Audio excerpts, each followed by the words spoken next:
Je reconnais maintenant le député de Matane-Matapédia. Merci, Madame la Présidente, Madame la Ministre, chers collègues. Depuis l'étude des crédits de l'an dernier, s'est passé bien des choses, notamment la volonté de son prédécesseur de retirer plus de 500 millions du réseau de l'éducation. Et la preuve qu'ils ont vraiment été retirés, c'est que la ministre a été obligée de l'ajouter après. Donc, on a appris ça à la fin de l'année scolaire, la session était terminée. J'ai parrainé une pétition qui a été signée par plus de 160 000 personnes, un des records à l'Assemblée nationale. Donc, cette mobilisation a permis de faire reculer le gouvernement et je veux remercier la ministre pour ça. Si elle y a contribué, c'est des félicitations que je souhaite lui adresser très sincèrement. Mais cet exercice de reddition de comptes permet de voir tout ce qui s'est passé depuis ce temps-là, puis de faire des propositions, comme je le fais à chaque fois. Alors, je me souviens que c'était à l'étude des crédits que la première fois, la question de la téléphonie cellulaire en classe a été abordée. J'avais posé la question à son prédécesseur et ça a amené une grande mobilisation transpartisane. Puis maintenant, c'est un dossier qui a avancé, je pense, de façon très positive. Mais je veux aussi mettre au jeu ce que nous, on aimerait faire. Parce que nécessairement, cet automne, il y aura une nouvelle ou un nouveau ministre, peut-être même un nouveau gouvernement, sait-on. Alors, quelles sont les propositions? Je sais que ce ne sera pas vous. Vous l'avez dit rapidement au début de l'année, vous vouliez que ça soit réglé. Je vous ai bien entendu. Au Parti québécois, par exemple, on pense que ça prend une commission sur l'avenir de l'école publique pour répondre à la crise du réseau de l'éducation. On le dit en 2022. On le dit encore aujourd'hui, ça ne tardera pas. Dans la première année, on veut entreprendre cette action-là. On pense que c'est important, mais d'ici à ce rapport-là, on va faire ce qui est le plus urgent. Donc, mes questions vont beaucoup porter sur le temps qu'il reste dans ce mandat. Qu'est-ce que la ministre peut initier comme changement ou qu'est-ce qu'elle peut nous indiquer comme progression?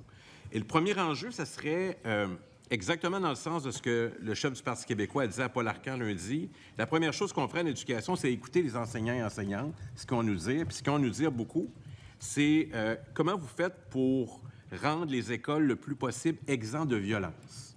Alors, j'ai déjà indiqué à la ministre que oui, il y a des choses qui ont été faites. Il y a eu un forum auquel j'ai participé dans un hôtel pas tellement loin d'ici. Il y a eu cette vidéo où son prédécesseur a apparu sur tous les écrans dans toutes les écoles en même temps. C'était spectaculaire, ça. Mais pour la suite, qu'est-ce qu'on peut faire de plus? Par exemple, des syndicats d'enseignants avec nous ont demandé de reconduire une grande enquête nationale sur la violence à l'école. Ça fait plusieurs années qu'on n'en a pas eu. Je pense que c'est 2016, mais je voudrais que je vérifie. Donc, à cette première question, est-ce qu'on peut lancer ça? Je pense que c'est positif.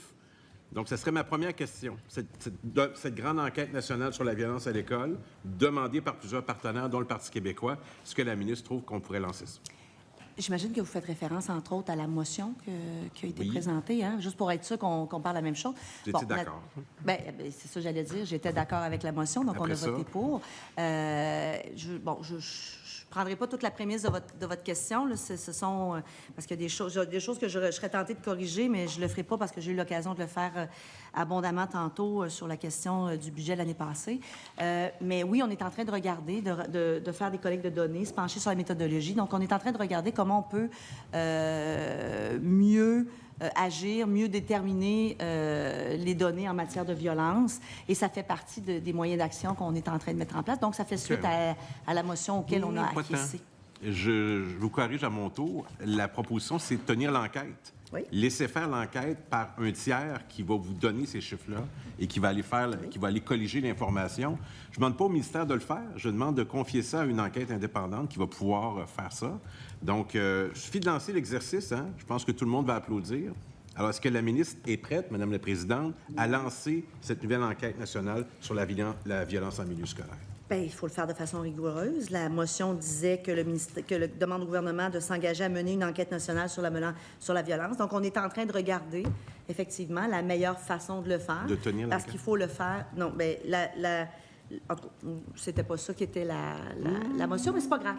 Je l'ai ici. De toute façon, on s'obstinera pas sur un mot. On va perdre du temps précieux à dire qu'on est en train de regarder la meilleure façon de le faire. Respectueusement soumis, Madame la Présidente. C'est ça, la motion. On demande une enquête ou on n'en demande pas une? C'est juste ça que je demande. Est-ce que ça va être une enquête nationale sur la violence à l'école? C'est juste ça ma question. Bon, on va répondre à la motion, puis on va trouver la meilleure façon de le faire, oui. Mais ça ne prendrait pas beaucoup de temps de dire oui? Ben oui, mais je vous dis oui. Mais on est en train présentement de regarder la meilleure façon de le faire. Donc, la ministre me confirme, Madame la Présidente, qu'il y aura une enquête nationale. Ben, sur tel qu'on a déjà voté oui à la Très motion bien. qui Ça le me demandait. Donc, convient. je réitère le oui de la motion. Ça me convient. Très bien. Et à travers... j'aime ça, là, l'amener dans le camp du oui, là, ça me fait plaisir.